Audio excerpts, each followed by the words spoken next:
Hey, this is Kat, and it's hot as hell in Beverly Hills. It's like 90 something degrees. I'm wearing white for two reasons: in support of the chess game that's going on in our political system, and in a way to support Hillary Clinton. Last night's debate was very interesting, to say the least. I guess I'm a nasty woman too, and an hombre. But yeah, Trump continues to show his elite ignorance, as well as not knowing anything to do with the issues, as well as he doesn't even know what sexual assault is. That's a whole nother story. But yeah, one of the things I wanted to talk about was just,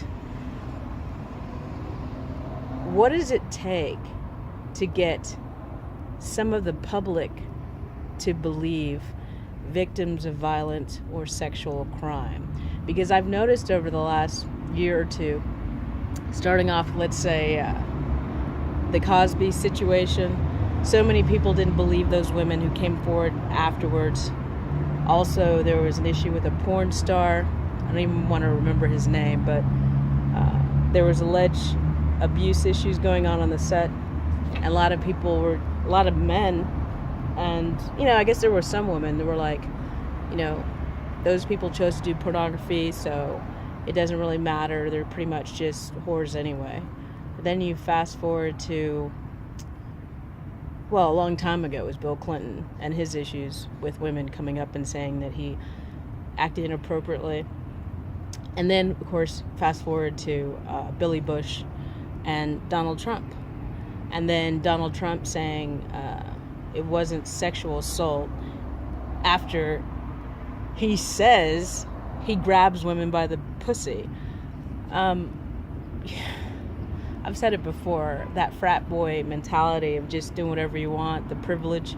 Not all men, but there's a lot of men that think like Trump. They think women are property. And I also find it interesting that Trump's always talking about ISIS and the Gold Star family, the mom, allegedly being controlled not to say anything at the podium at the DNC when her husband was speaking about the loss of their son. Trump trying to say, I don't think she was able to speak probably. Like her religion says women can't speak.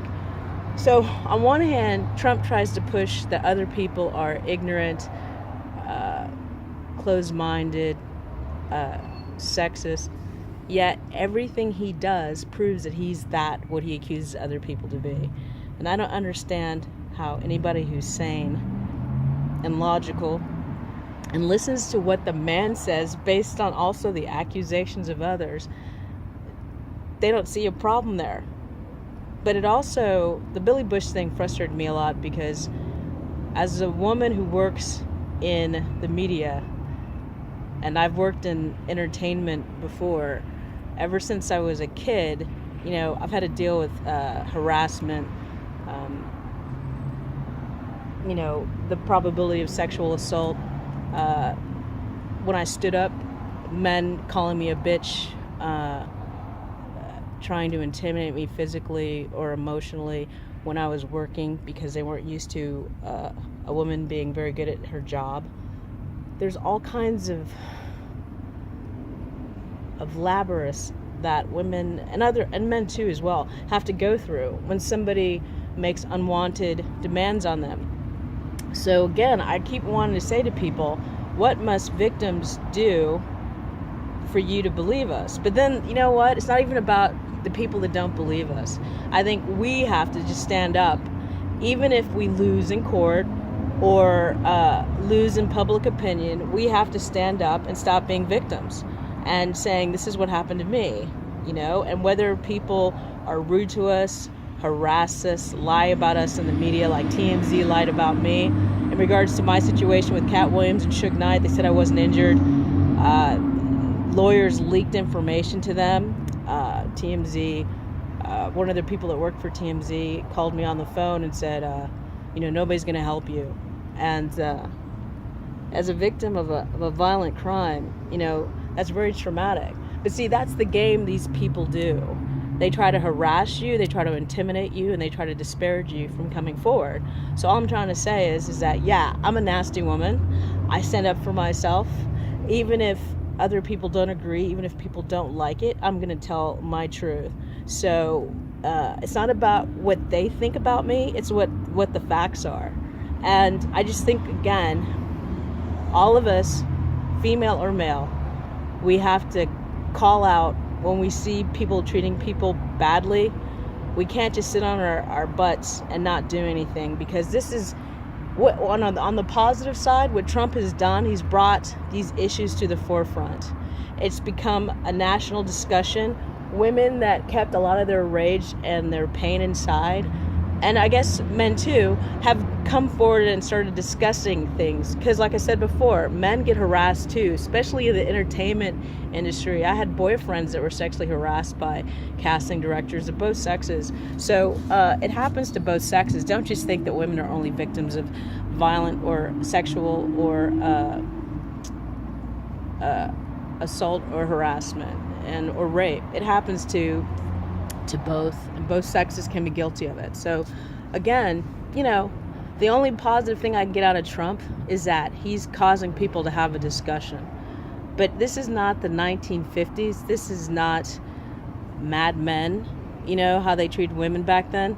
This is 2016 going on 2017, and hopefully we're more enlightened. You know what I'm saying? Hopefully we're more educated and we're more respectful to each other. And as long as we communicate, then we have hope. But I got really depressed reading some of these ignorant people who, no matter what a victim says, they don't believe. Oh, Cosby couldn't do that. I watched him on television. And let me just say something. Just because you see someone on television does not mean they're the same person that you see on television. It's called acting. It's called Hollywood, as in magic stick, as in hypnotize, as in it's not real. So don't think because you like someone on television, that's the person that they really are. It's their actions and their words that prove the character of a person. And if you listen to Trump, and you've listened to even some of the jokes Cosby used to make about Spanish flies back in the 60s or the 70s, I think it's probably the 70s he made some joke. It kind of says a lot. And like Keith Olbermann said on his GQ series, Trump does a lot of projection on other people. And I've noticed that with some of the people that are repeat offenders and repeat criminals. They'll always say, well, you know what? He scared me, so I ran him over. Or, you know what? They were supposedly taking my picture, so I decided to steal their camera. Or some people say, oh, they're looking for a comeuppance because they came forward. No, not necessarily. So, people, please, if someone comes to you and says, I'm a victim of violent crime or sexual assault or whatever issue, at least listen to them and have an open mind. And if they have to come forward and they have evidence, or even if they don't, maybe treat them with a little more fairness instead of just disagreeing, because the person that they're accusing might be someone that you like, or someone who's on television, or someone who's a star. It takes a lot of energy to come forward, because especially in a situation like I'm in, you're up against some powerful people, and being a whistleblower is no cakewalk. So I don't care what all those naysayers are saying. I got to do what I got to do. And it's not just about me. It's a bigger issue. Repeat offenders need to be stopped. If the judges won't do it, then the public has to boycott their movies, their political campaigns, their churches, their businesses. We need to be more active. We can't wait for other people to do the right thing.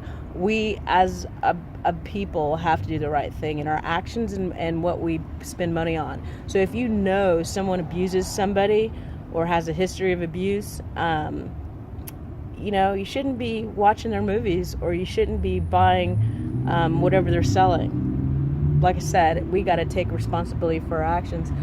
So that's pretty much it. Sorry, I'm sweating and I'm squinting because it's so hot, but I really wanted to get that off my chest because it was something that was really bothering me.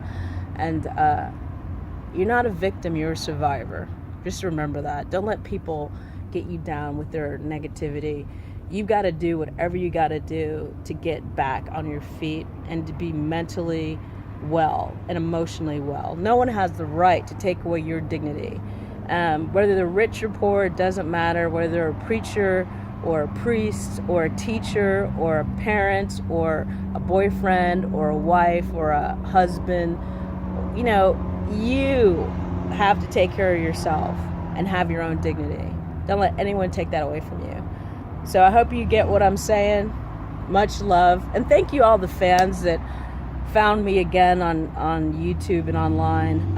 It's been a long road. And I said it before, but in case you didn't know, I love making videos. It makes me happy. I don't think you guys get it, but I don't have children, but my videos are my children. I give them a lot of love, whether you guys know that or not, but I appreciate you watching my videos and supporting me. So this is Kat of Kattalestv signing off. Wearing white. Bye.